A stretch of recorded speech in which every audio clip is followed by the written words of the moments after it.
और जब आप थे अंडर कवर जैसे, मुझे 1-2 ऑपरेशन बताइए आपके, जो आप बता सकते हैं। सारे तो मेरे ख्याल से नहीं बता सकते आप कि अपने को कुछ रिवील भी नहीं करना है।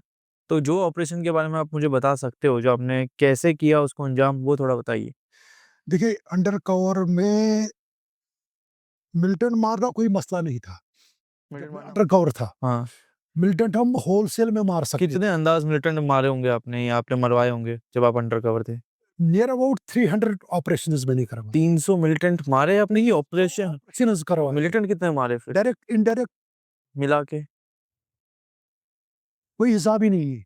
मैं कहता हूँ जो डायरेक्ट मेरे ऑपरेशंस हैं, हाँ। वो भी 200-300 होंगे डायरेक्ट ऑपरेशंस। डायरेक्ट मैं ऑपरेशन 300? हाँ, जो हमारे हमारा फ़ौज में आने के बाद हाँ, या फ़ौज से आने से पहले, पहले भी जब आप हुँ, कर रहे थे? उसका कोई गिनती मैं कहता हूँ कि लगभग बड़े-बड़े ऑपरेशंस 200-300 हाँ। जो मेरे जब मैं ब्रिगेड में था, जब मैं इससे पहले अंडर कवर था, हुँ। 200-300 ऑपरेशन जिसमें हमने पार भी पार-पी यानी?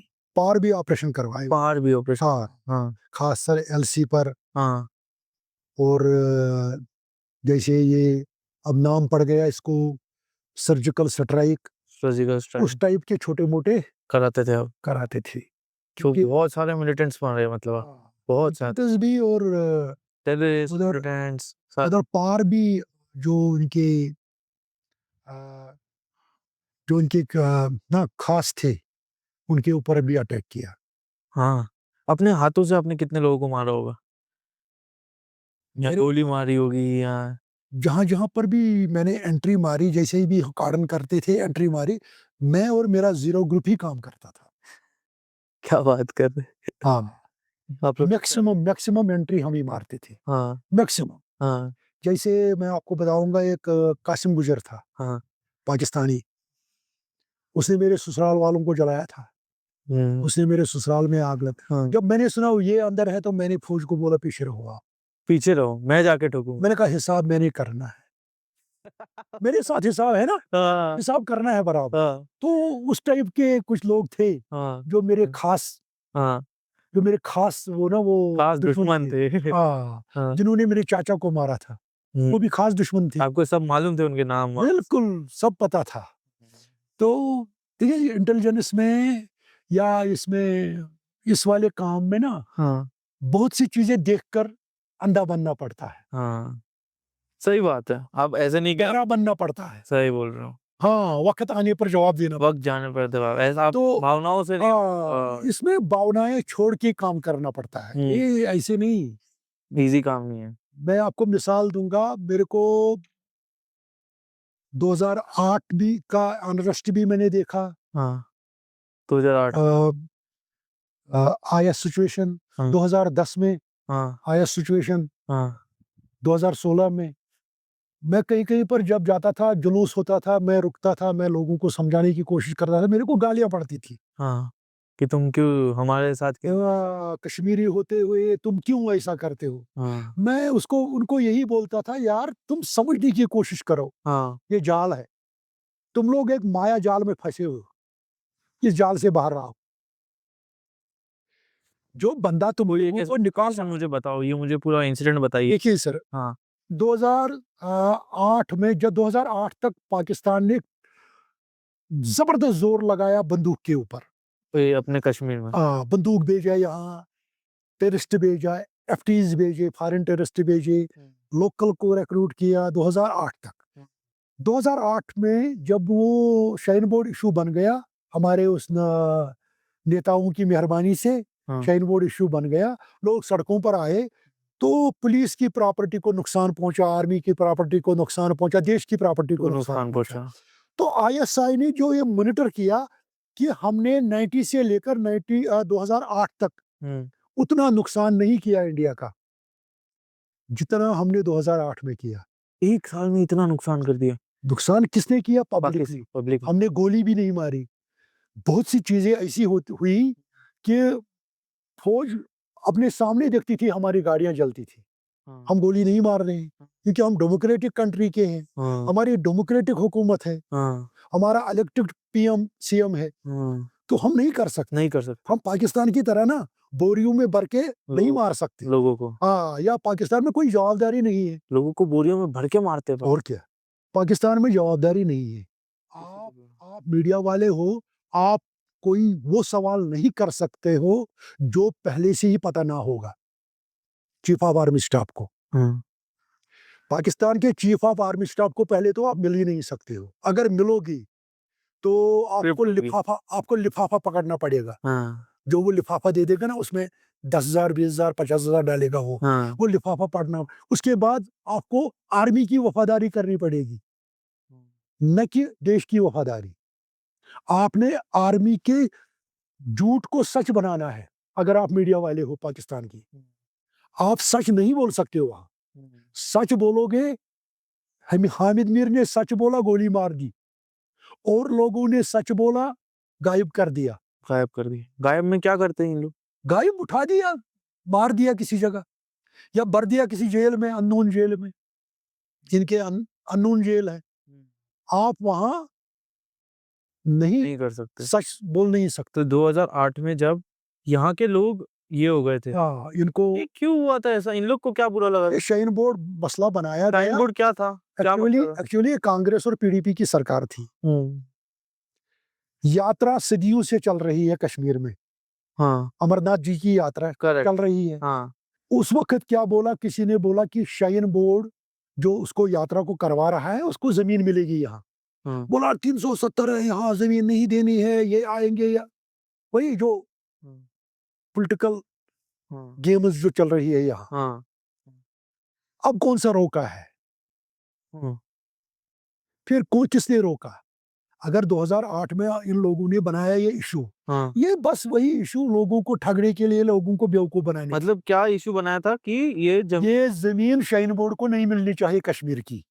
वो बनाना चाहते थे हाँ, किसी जगह, वो यानी इनके लिए वो हॉस्टल फैसिलिटीज, हाँ, रहने की जगह, जो ये यात्री आते शाहीन हैं। बोर्ड ये हिंदू ये थी क्या? शाइन बोर्ड हाँ, एक बोर्ड है हाँ, जो ये यात्रा करवाता है माता वैष्णो देवी की, ये सारे, जो ये अमरनाथ यात्रा करवाती है। इसी तरह हाँ, जिस तरह औकाफ बोर्ड है ओके, मुसलमानों की, हाँ, हाँ, इसी तरह शाइन बोर्ड। शाहीन बोर्ड है। बोला शाइन बोर्ड को जमीन दे रहे हैं। तो इस बात पे लोगों को भड़काया यहाँ की। भड़काया, हाँ, ये जमीन कब्जा करेंगे, ये करेंगे, वो करेंगे। लोगों को भी समझ नहीं है। हाँ, लोगों को भी सोचना चाहिए थे, अगर शाइन बोर्ड यहाँ फैसिलिटी दे देगी यात्रियों को, हाँ, वो भी कश्मीर की खुशकिस्मती है। हाँ, लोगों ने अंधाधुंध निकले रोडों पर। और दूसरा ये क्या है, जो पार्टी पावर में होती है, उस पार्टी को गिराने के लिए दूसरी पार्टी एजिटेशन करती है। हाँ, यही उनके चलता नाम है। पे एजिटेशन करते तो 2008 में हैं। एजिटेशन कर दी। हाँ, कांग्रेस हुकूमत, गुलाम नबी आज़ाद को इस्तीफा देना पड़ा, या वटएवर क्या हुआ उस वक्त। 2010 में फिर एनसी हुकूमत आ गई। हाँ, फिर बनाया इशू मच्छल एनकाउंटर का। क्या हुआ था उसमें? मच्छल में कोई 5 लोग किसी ने वो लिए थे, उनको मिलिटेंट बनाया था। क्या क्या कहते मसल एरिया है? मच्छल मच्छल एलसी पर एक एरिया है, हाँ, वहाँ 5 लोग मारे गए वो कौन थे एलसी वो पर। लोग? हाँ, तो वो सिविलियन थे। सिविलियन थे। किसी ने उनको बोला मैं पाकिस्तान ले जाऊंगा। हाँ, तो फौज ने देखा, फौज ने गोली चलाई। हाँ, अच्छा, उसमें जो वो सोर्स था, हाँ, उसी का हाथ था, यहाँ से भी वहां से भी डबल गेम उसने खेली। हाँ, अच्छा, उसको पॉलिटिकल इशू बनाया। ये नहीं बोला कि इसके ऊपर इंक्वायरी करो ना। क्या कहा? हिंदुस्तानी फौज मार रही है, हिंदुस्तानी मुगल फौज मार कश्मीरियों को रही, मार रही है। कश्मीरी को मार रही है। तो अगेंस्ट एनसी, एक अगेन, एनसी की हुकूमत थी यहाँ, हाँ, तो उनके अगेंस्ट बड़ा ये किया। चला गया। तो आया सिचुएशन हो गई। 6 महीने यहाँ चक्का जाम रहा। 6-7 महीने। 6-7 महीने। हाँ, हाँ, गवर्नमेंट प्रॉपर्टी को नुकसान पहुंचा। अच्छा, 2008 में मैंने अभी बोला था ना कि पाकिस्तान ने मॉनिटर किया कि 90 से लेकर 2008 तक हमने उतना नुकसान नहीं किया जितना 2008 में किया। इसीलिए पाकिस्तान ने फिर बजट डाइवर्ट किया। जो बजट बंदूक पर था, बंदूक लाने पर यहाँ था पाकिस्तान का, आईएसआई का, उसमें से कटौती करके इस पर लगा दिया, एजिटेशनल टेररिज्म पर। कि इन लोग को आपस में अंदर ही भड़काओ ताकि अपने आप भी ज्यादा नुकसान करे। एजिटेशनल टेररिज्म को भड़काने के लिए, इसको बोलते हैं जो एजिटेशनल टेररिज्म, इसको भड़काने के लिए पाकिस्तान ने खरबों रुपया खर्चा करना चालू करना, क्योंकि आईटी आज भी इन लोग कर रहे होंगे सोशल मीडिया के थ्रू कहीं ना कहीं खर्च। हाँ, आज भी इस पर एक बजट बना हुआ है, इस पर एक बजट इन लोग को आपस में भड़काओ, दो ISI फिल्म कराओ। ISI बिल्कुल इस वक्त भी हाँ, IW खेल रही है। इंफॉर्मेशन वारफेयर जो है, इंफॉर्मेशनल वॉरफेयर। इस वक्त भी चल रहा है हाँ, ISI का। इस वक्त भी ऐसे पोस्ट करते हैं, बाकी चीजें लड़कों को भड़काने के लिए।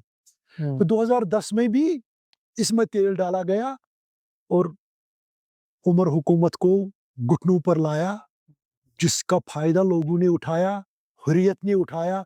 हुर्रियत ने हुकूमत से पैसे लिए, लोगों से पैसे लिए, और एक बहुत बड़ा माफिया बन गया ये एजुकेशनल टेररिज्म का। 2010 के बाद जो भी एजुकेशनल टेररिज्म हुआ यहाँ, हाँ, उसमें हुर्रियत की चांदी हो गई। उनके फायदे हो गए। हाँ, 2010 से अगर आप देखोगे 2025 तक, हाँ, खासकर 2019 तक, हाँ। हुर्रियत की आमदनी बढ़ गई। हुर्रियत क्या है? ये एक सेपरेटिस्ट पॉलिटिकल थ्रेट था। अच्छा, सेपरेटिस्ट पॉलिटिकल फ्रंट है हाँ, यहाँ पे। यहाँ पर उसकी चांदी हो गई 2019 तक। उसने बहुत पैसे कमाए। 2010 से हाँ, पैसा आया भी हवाला के जरिए, बाकी चीजों के जरिए। लोकल उन्होंने एक्सटॉर्शन किया, हाँ, बड़े बड़े इंडस्ट्रीज से एक्सटॉर्शन किया, तो उनकी चांदी हो गई। हो गया 2010 भी खत्म। हाँ। 2010 के बाद 2016, अब PDP की सरकार थी, तो बुरहान वानी का केस हुआ। अपोजिशन ने उसमें तेल डालना शुरू कर दिया। उस वक्त भी एजुकेशन शुरू हो गई। हाँ, फिर 7-8 महीने बंद रहा कश्मीर, फिर बन रहा।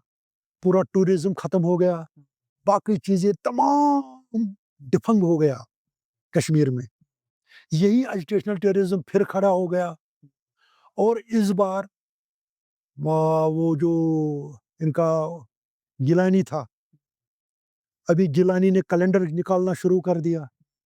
अच्छा, गिलानी का इन्फ्लुएंस इतना तक था, जो मैंने सुना, सेक्रेटरीट में वो फोन करता था, अपने चाहते अफसरों को लगवाता था अच्छी पोस्टिंग में, ट्रांसफर करवाता था। क्या बात कर रहा? आज भी आप गिलानी की लैंडलाइन की CDR मंगाइए, जो उसके पास लैंडलाइन थी उसका CDR मंगाइए, आज भी आपको निकलेगा सेक्रेटरीट में कितने फोन जाते थे। गिलानी कौन था इधर का? वो हुर्रियत का चेयरमैन था। चेयरमैन था। हाँ, आज भी आप देख लीजिए, क्योंकि मैंने खुद देखा ना, मैंने एक गाड़ी पकड़ी यहाँ शुपियन में, हाँ, उसमें से कैश भी पकड़ा मैंने, एक टाटा सोमो थी। जब मैंने गाड़ी की ओनरशिप देखी, वो गिलानी के नाम थी। वो कैश गाड़ी मैंने सीधा ब्रिगेड हेडक्वार्टर में लिया, और मैंने केस बनाने की तैयारी की। हाँ, मैंने केस बनाना था, मैंने उनको अंदर किया करना था। हाँ, जो ही मैंने केस बनाना शुरू किया, पीछे से मैसेज आ गई कि मेरे को खतरा है, केस नहीं बनाना। बट इन लोग मिलिट्री के काम में दखल नहीं डाल सकते, पर उनको मरवा सकते हैं, ऐसा? ये एक्चुअली क्या करते थे, ये पॉलिटिक्स के नाम पर टेररिज्म करते थे। यहाँ पे। हाँ, और ये लोकल अफसर्स को ब्लैकमेल करते थे, लोकल अफसर्स को। जैसे मैं लोकल आर्मी का कंपनी कमांडर था यहाँ, मेरे को प्रेशराइज करने की कोशिश करते थे कि ये हमारा काम करे अंदर रह के। हाँ, इसीलिए मैंने बच्चों को शिफ्ट ही कर दिया। शिफ्ट ही कर दी। जिस प्रेशर में मैंने आना था, हाँ, वो मैंने प्रेशर ही खत्म कर दिया अपने ऊपर। मैंने बच्चों को ही शिफ्ट कर दिया। मैंने कहा घर करो। वालों को नहीं तो मारने की कोशिश कर। मैंने सोचा कि ये प्रेशर करेंगे, पीछे से बच्चे को उठाएंगे, हाँ, कुछ करेंगे, तो हाँ, मैंने इन्हें शिफ्ट कर तो दिया। मैंने इनको ही शिफ्ट किया, ताकि मैं फ्री माइंड होके काम कर सकते। ये लड़ाई लड़ूंगा। हाँ, कुछ लोकल अफसर्स थे जिनको दबाव था, सिविल एडमिनिस्ट्रेशन के, जिनको दबाव था। वो दबाव 2019 के बाद खत्म हो गया।